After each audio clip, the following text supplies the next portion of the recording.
अस्सलाम वालेकुम।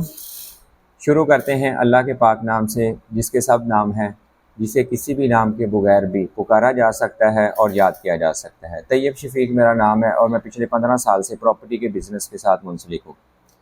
मैंने कुछ डेज़ पहले वीडियो अपलोड की थी जिसमें मैंने आपको ये बताया था कि आप प्लॉट सेल करते वक्त किन किन बातों का ख्याल रखें और किन किन चीज़ों का आप ख्याल रखते हुए किन किन मुश्किलात से आप बच सकते हैं। उसमें पॉइंट नंबर 1 मैंने आपको बताया था कि आपने बयाना नहीं करना, टोकन करना है। पॉइंट नंबर उसमें 2 था कि आपने प्लॉट के ड्यूज़ खुद पता करने हैं। पॉइंट नंबर 3 था कि जब भी आप प्लॉट सेल करने से पहले, डन करने से पहले या पैसे पकड़ने से पहले आप एक दफ़ा अपने प्लॉट को आके विज़िट करें, उसको, उसकी लोकेशन को एक दफ़ा दोबारा देखें। अगर आपने 3 माह पहले प्लॉट को विज़िट किया और वो आप लिखवा के चले गए हैं तो मेरा आपको ये सजेशन है कि आप जब प्लॉट को डन करने से एक दिन पहले, या जैसे आपसे कोई प्रॉपर्टी एजेंट कहता है कि हमारा प्लॉट डन हो रहा है, मैं टोकन लेके आ रहा हूँ, तो उसको कोई बेटा नहीं, आप कल का टाइम रखें तो मैं आपको कल बताऊँगा। अगले दिन वेरी नेक्स्ट डे आप आएँ और अपने प्लॉट को विज़िट करें।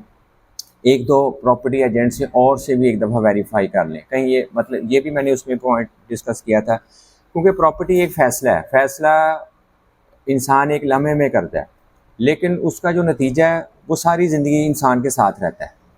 ये खाली प्रॉपर्टी में नहीं है, ये इंसान के ओवरऑल इंसान के मामलातों में यही होता है कि आप कोई भी डिसीजन है, इंसान फ़ैसला करता है और वो करता है एक लम्हे में ही है, लेकिन जब वो उसका नतीजा आता है वो सारी ज़िंदगी उसके साथ रहता है।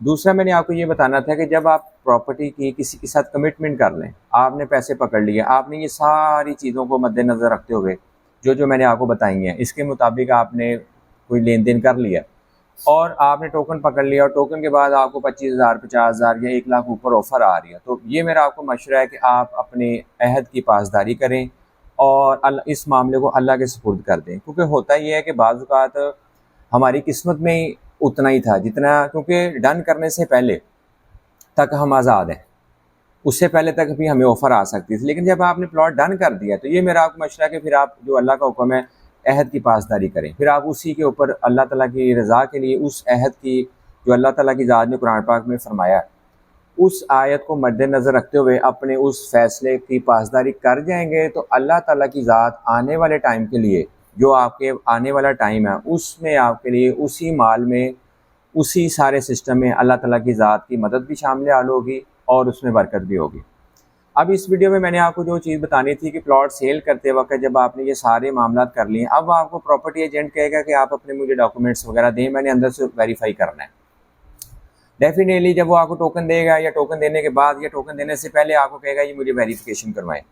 आपने क्या करना है कि फ़ाइल की कॉपी देनी है तो किसी ऐसे प्रॉपर्टी एजेंट को देनी है जिसके ऊपर आप सेटिस्फाइड हैं। हर प्रॉपर्टी एजेंट को आपने अपनी फ़ाइल की फ़ोटोकॉपी नहीं देनी, या रजिस्ट्री या फाइल, जो भी आपकी प्रॉपर्टी के डॉक्यूमेंट्स हैं, वो आपने सिर्फ उसी एजेंट को देनी है जिसके थ्रू आप बिज़नेस करना चाह रहे हो और आपने मेंटली तौर पे तैयार हो गए कि ये मैं आज 4 बंदों से मेरी डीलिंग चल रही थी, ये मुझे उनमें से बेहतर लग रहा है, अब मैंने इसके थ्रू प्लॉट सेल करना है। अब जिसके थ्रू आपकी डील मैच्योर हो रही है, अब आपने उसको डॉक्यूमेंट्स देने हैं, तो आपने उन डॉक्यूमेंट्स की कॉपी करवा के उसको आपने क्रॉस करना है। क्रॉस करके ऊपर लिखना only for verification. ID card की कॉपी अगर आप साथ दे रहे हैं तो उसके ऊपर भी लिखें ओनली फॉर वेरिफिकेशन। अगर आप उर्दू में भी साथ लिखना चाह रहे हैं तो आप इंग्लिश में लिख के साथ उर्दू में भी लिख दें कि ये काफ़ी सिर्फ इंफॉर्मेशन के प्लॉट की इंफॉर्मेशन लेने के लिए इस्तेमाल की जा सकती है, बस। ये इस तरह की एक उर्दू में भी अगर आप लिख के देना चाह रहे हैं तो वो भी आप लिख दें। जब आप उनको डॉक्यूमेंट, आपने ओरिजिनल फाइल नहीं किसी को भी देनी प्लॉट सेल करते वक्त। डॉक्यूमेंट्स तब तक आपने नहीं देने जब तक आपका किसी के साथ रेट का और पेमेंट का सारा शेड्यूल सेट नहीं हो जाता कि वो आपको कब पेमेंट देंगे, कितनी देर में देंगे, पहले टोकन बयाना कितना देंगे, ये सारी चीज़ों को आपने मद्देनज़र रखना है।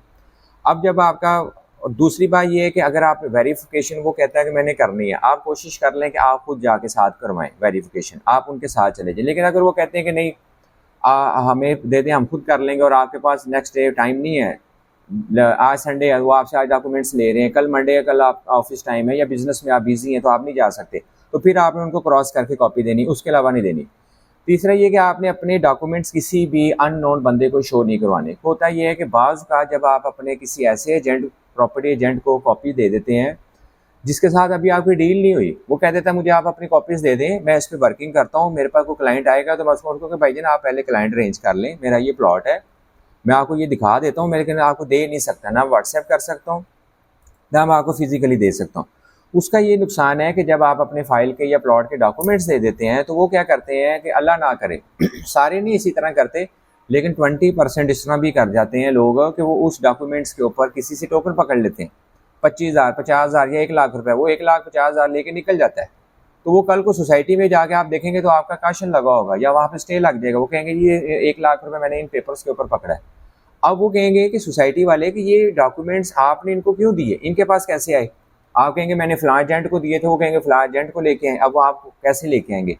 वो अल्टीमेटली जो 1,50,000 रुपये वो टोकन पकड़ के आपके पेपर्स के ऊपर निकल गया हुआ है, वो अल्टीमेटली आपको ही पे करना पड़ेगा, या हो सकता है वो जिस रेट पे पकड़ के ले गए या आपको उनको वो प्लॉट देना पड़ेगा। इसलिए ये सारी चीज़ों को मद्देनज़र रखते हुए ये सारी चीज़ों को इसी के मुताबिक आप अपने डिसीजंस लें। और ये होपफुल के इंशाल्लाह के आपके लिए ये वीडियो बड़ी होपफुल साबित रहेगी, और इसलिए मैंने इस वीडियो का पार्ट 3 बनाया था। बहुत शुक्रिया। अल्लाह हाफ़िज़।